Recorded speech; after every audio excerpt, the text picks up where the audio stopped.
Combien tu dois facturer tes services en SMMA? C'est ce qu'on va voir tout de suite dans cette vidéo. C'est parti!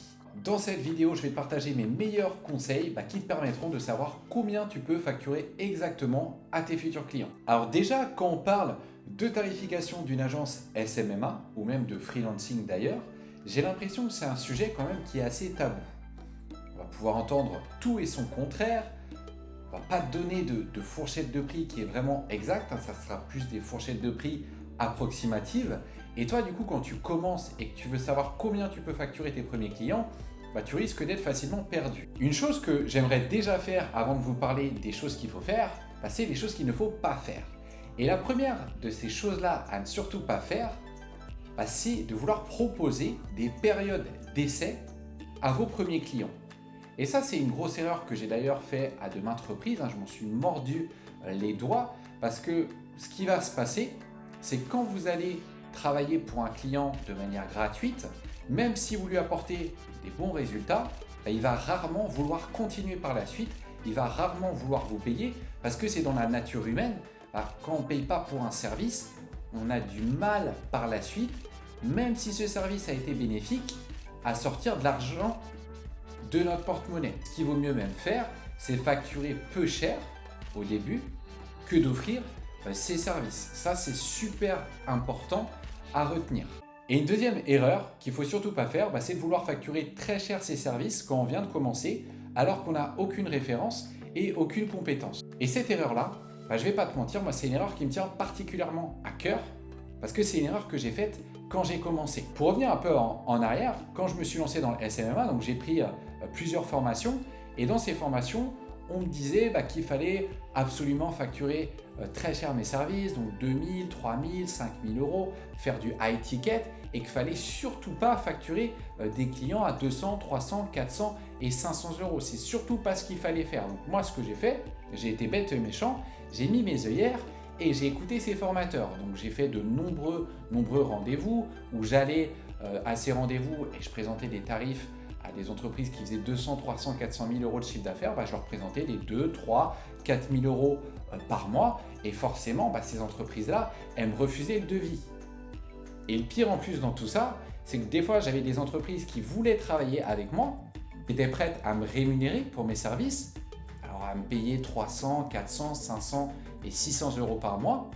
Mais moi, je refusais de travailler avec eux parce que je me disais qu'il fallait absolument que je signe des clients à 2 ou 3 000 euros, sinon je n'allais pas respecter ce qu'on m'avait dit. Et si c'était à refaire, crois-moi, je ferais les choses différemment et ces clients-là, je les aurais pris, ça m'aurait permis d'avoir mes premières références beaucoup plus rapidement, d'acquérir, de faire rentrer de l'argent beaucoup plus rapidement aussi dans l'entreprise et je pense que mon aventure aurait été différente et à l'heure d'aujourd'hui, j'aurais été beaucoup plus loin d'où j'en suis actuellement. Et il faut vraiment comprendre pour moi que c'est comme dans la vie, en fait, il ne faut pas essayer de brûler les étapes avec son agence SMMA, il faut y aller petit à petit, construire ses fondations pour faire à la fin une maison qui soit solide. Donc maintenant qu'on a vu ce qu'il ne fallait pas faire, on va voir ce qu'il va falloir faire.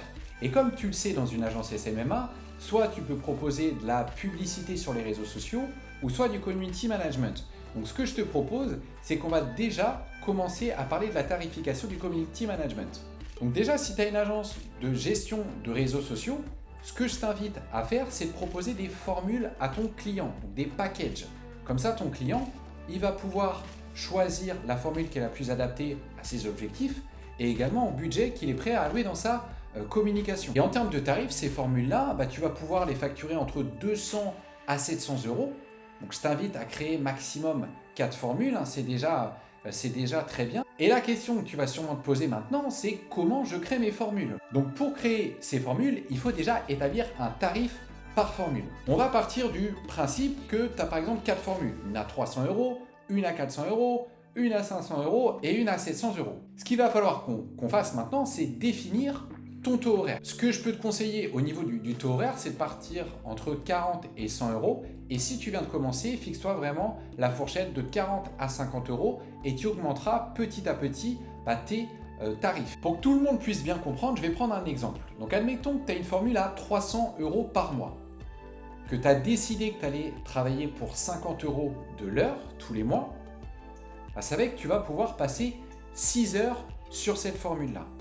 Donc en fonction de ça maintenant, tu vas devoir déterminer ce que tu peux apporter en 6 heures pour ton client, pour que tu puisses respecter ton taux horaire, tout en maximisant les résultats de ce client. Parce qu'on le rappelle, le premier but, c'est que ton client soit satisfait de tes services, de ce que tu lui apportes, pour travailler avec lui sur le long terme. Maintenant, au niveau du trafic payant, ça va être un petit peu différent. Parce que premièrement, tu vas pouvoir facturer beaucoup plus cher tes prestations, parce que tu rapportes un retour sur investissement immédiat à ton client, à contrario du community management où ça prend un peu plus de temps. Et aussi, tu vas pouvoir facturer plus cher tes services en fonction de la typologie de l'entreprise. Tu te doutes bien que si tu travailles avec une entreprise qui a 250 salariés et une entreprise qui a 10 salariés, tu ne vas pas les facturer de la même façon. Pour moi déjà, ce qu'il ne faut pas faire au niveau de la tarification du trafic payant, c'est de vouloir facturer au lead ou à la performance. Parce que ce que l'on recherche en priorité quand on a une agence SMMA, c'est une stabilité.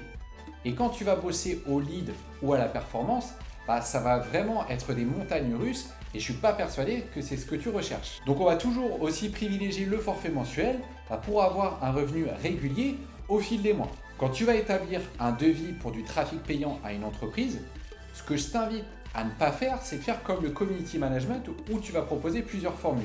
Parce que dans ce cas-là, tu risques de perdre ton client. Donc tu vas lui proposer qu'une offre. Et cette offre-là, tu vas pouvoir en moyenne la facturer entre 500 et 2000 euros selon la complexité de la campagne, selon le temps que ça va te prendre pour gérer la campagne et aussi selon la typologie de l'entreprise et aussi selon ses objectifs. Alors dis-toi aussi que tu vas pouvoir facturer plus de 2000 euros tes services de gestion de publicité, 3000, 4000, 5000, 6000 euros, mais ça viendra dans un second temps. Ce que je te conseillerais, moi, c'est de facturer tes prestations au début à 500 euros par mois pour la gestion des campagnes.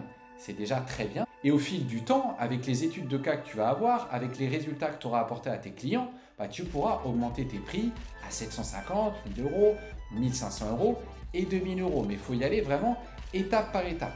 Et si on reparle du taux horaire, moi, ce que je t'invite à faire pour le trafic payant, c'est de partir sur une fourchette de 100 euros de l'heure.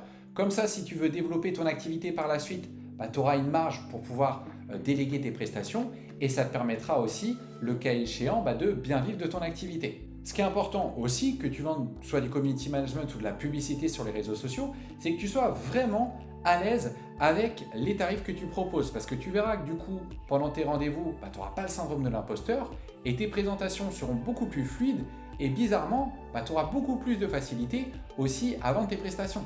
Et dis-toi aussi que tes tarifs, ils ne sont pas gravés dans le marbre. Tu vas pouvoir les rectifier au fur et à mesure. Et c'est d'ailleurs moi ce que je t'invite à faire en fonction de ton évolution et des retours de tes clients que tu peux avoir et des études de cas que tu as pu développer. Et un petit tips aussi que je fais régulièrement, c'est de regarder les tarifs que pratiquent mes concurrents pour pouvoir évaluer mes tarifs au fil du temps. C'est quelque chose qui est super important de faire. On arrive à la fin de cette vidéo. J'espère en tout cas qu'elle t'a plu. Si c'est le cas, n'hésite pas à laisser un petit like. Tu peux aussi t'abonner pour suivre mes prochaines vidéos. C'était Samuel et je te dis à la prochaine pour une prochaine vidéo. Ciao!